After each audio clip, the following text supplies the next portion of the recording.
Alrighty, ladies and gentlemen, there's clearly a lot of hype surrounding Wuthering Waves, surrounding its anniversary, and of course, the amazing marketing that we've been seeing for Hiyuki and Denya. But it also turns out that there is a new game on the horizon, arriving hopefully very soon, because we've got closed beta gameplay, a trailer for it for Rewinding Cadence. And this is a game that I've described as potentially the true Genshin killer, because it definitely has a way more of a high fantasy aesthetic compared to Wuthering Waves, but it turns out that it seems like a bit of a blend between Genshin's fantasy aesthetic, a bit of Wuthering Waves, and of course, some originality on top of it. And I think it's shaping up. I've had a bit of a preview for what's in here. I think it's shaping up to be potentially the best new game that's going to be coming out maybe later this year, and it might join Wuthering Waves as a game that we see regularly on this channel. And hopefully, by the end of this vid, you'll see exactly why I'm saying what I'm saying. So, do keep in mind, this shit's going to be in Chinese. If you couldn't tell already. So you're getting a little bit of the combat over here. And they do a lot of like this very like sort of like cutscene-y, sort of like transitions and stuff in the gameplay. I like this, right? We see a little bit of this with Amith, but I think this is something that every character in their game actually has. And you also notice something else, right? And this is something that's going to be a little bit crazy. You see this guy pop up in the corner over here, and you're also going to notice that every single character, at least from what I've seen, seems to almost have like a partner that's open on the side. You control the person that's up in front, and then this person seems to come in for some of the animations. And you can see they did a bit of a team-up attack over there.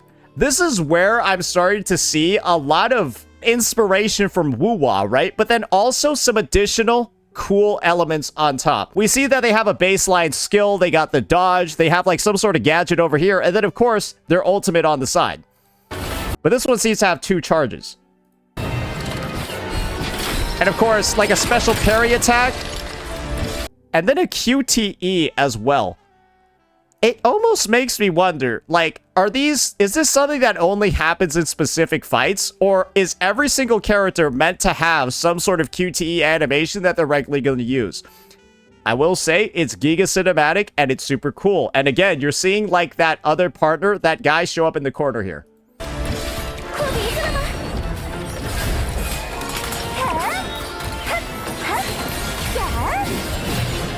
And you can see the dodging and the combat overall, it's very similar to Wuthering Waves. I'm not going to go ahead and be somebody out here that's going to, like, try to hide any of that or, like, try to show the game. It looks really, really, really similar to Wuwa. And I would say this character in particular actually reminds me a lot of Camellia. And that looks like the ult. And again, it's super cinematic. Now we got another fight over here. And let's be real, this character also looks really similar to Lupa.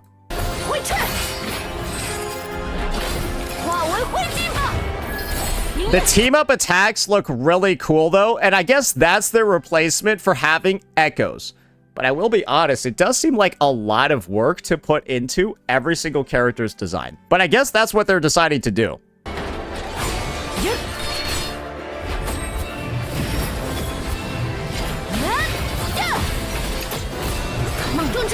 Hey, this person's playing well, though.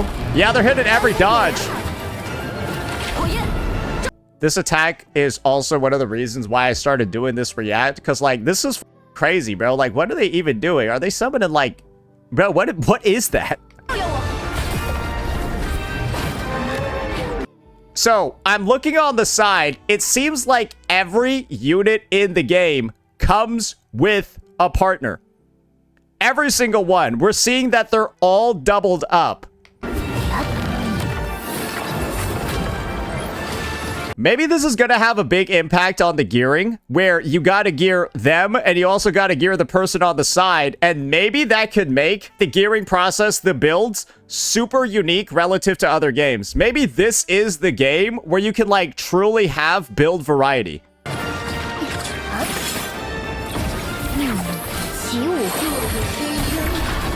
Okay, so it looks like they have several moves in their kit where they team up, but most of the like baseline attacks are going to be done by the main character on field.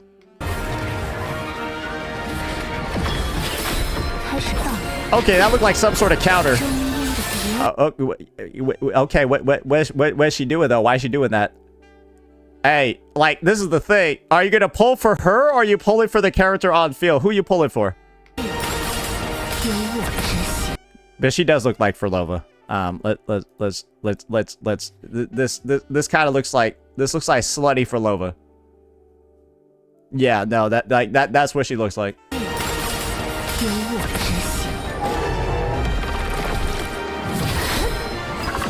Okay, wait. Okay.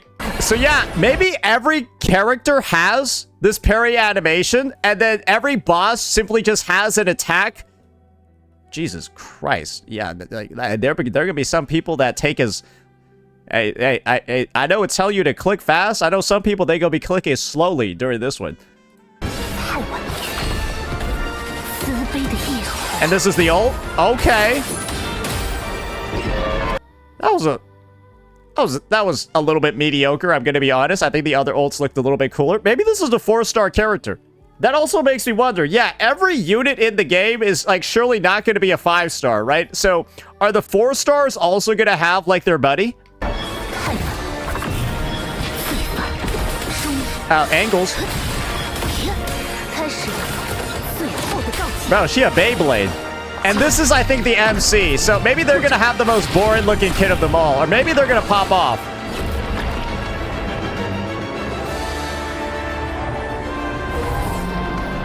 What the fuck is this? I guess that was part of the trailer. Apparently, there's a whole second half that we should take a look at as well. I guess the combat part of the showcase begins here. I guess we started off with the fun stuff, the fun, crazy stuff first. So I guess let's look at the intro over here and see what this one is all about. I recognize this. So the MC basically has the ability to like turn back time when some fucked up shit happens, and so they live through, it's like ReZero or a bunch of other like animes, like IPs like that, where, you know, you die and then you turn back time and you undo your mistakes, right? So I guess this is them after getting fucked up, and this is where they're gonna come back.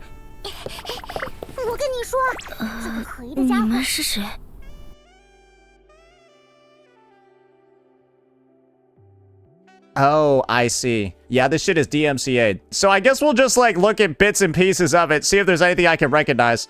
Okay, so they got, like, a bunch of, like, dialogue options over here that you're able to choose. Glad they're getting, like, goofy with the MC, and I think these are gonna raise, like, various stats for your character. A little bit like Duet Night Abyss, and they also got the dice rolls as well, where you can, I guess, invoke your inner D&D and see whether or not you fail or succeed some skill checks.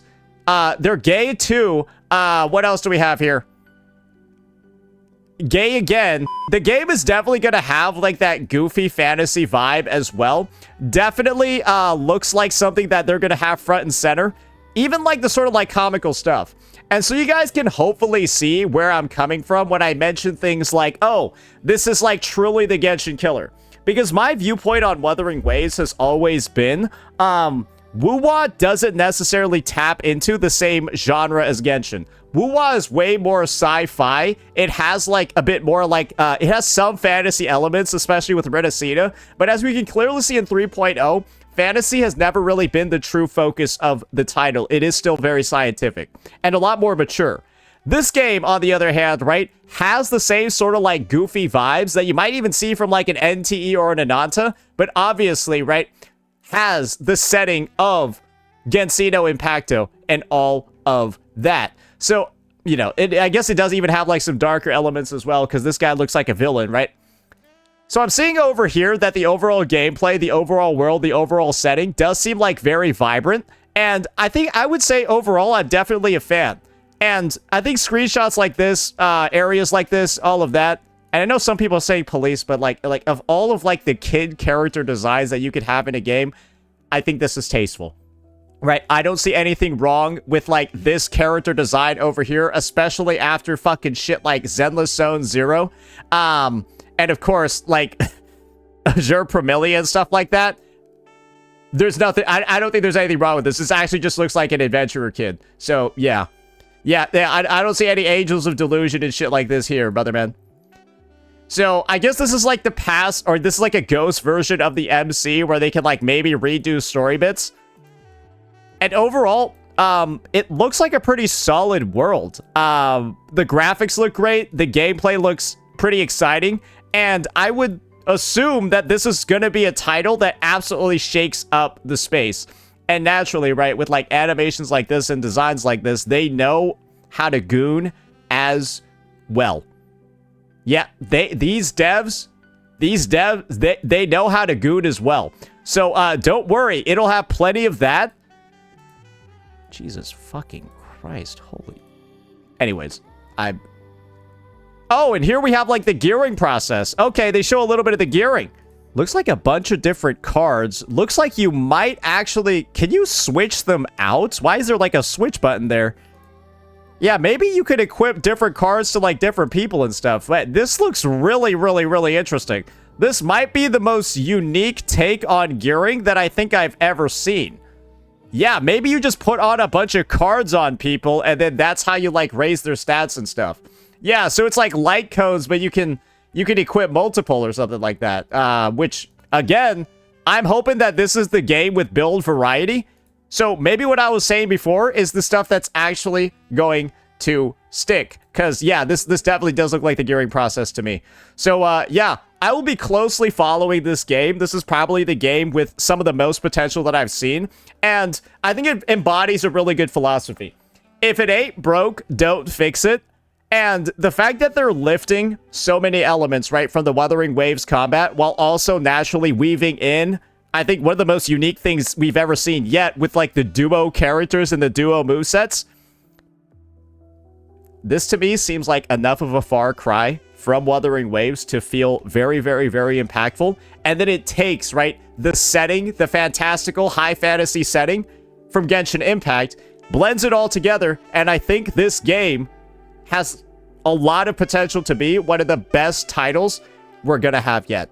That's my personal take regarding this. I hope to see a lot more, and I hope that the closed beta test for this title goes very, very, very well. Let me know what you all thought about this one. Peace out.